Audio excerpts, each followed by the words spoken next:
Hi, very quickly want to touch on these different training tools here laid out on the table. First, we have the treats and the clicker. And again, the clicker and the treats don't necessarily have to go hand in hand. The clicker, though, it's a very, very useful training tool that I really, really love. It's one of my favorite training tools. It speeds up learning time by about 50%. So if used properly, this is a great, great training method. Treats, of course, I don't need to mention, are very enjoyable for your dog. It makes training very, very easy and enjoyable for the dog as well. And as well as toys. Toys are also another reward. If a dog has enough toy drive or ball drive, then all these things can be used to reward a particular behavior.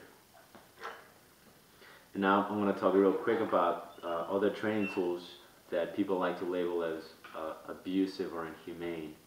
And the truth is, if a person has it in themselves to be abusive, they don't need these training tools. They can do that with just a leash and a flat collar. So don't let the appearance of these intimidate you. This is a slip collar. It's another version of the choke chain. It's nylon, however, but it has the same function. This is the pinch collar. Well, this is actually a star mark collar. It's another version of the pinch collar. It's plastic. It's a little bit less of, gives a little bit less of a pinch. And then here we have the remote collar, or the e-collar. A lot of people absolutely hate these collars.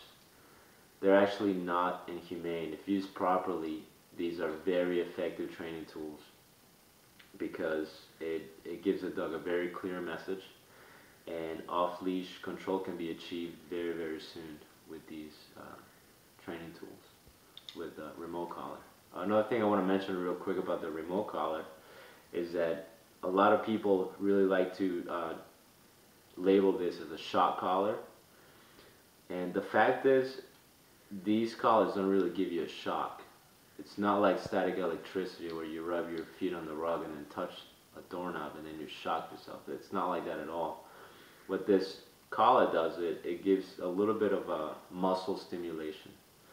If you guys have seen the commercials promoting the pads that go in your abs and then contracts your abs, that's pretty much what this is. It gives a muscle stimulation.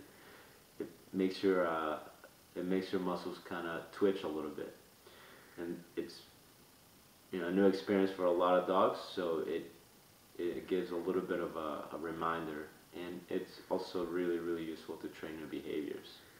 But again, this has many settings, and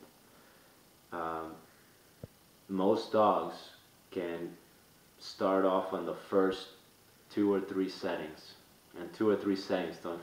I can't even feel the first 2 settings on me.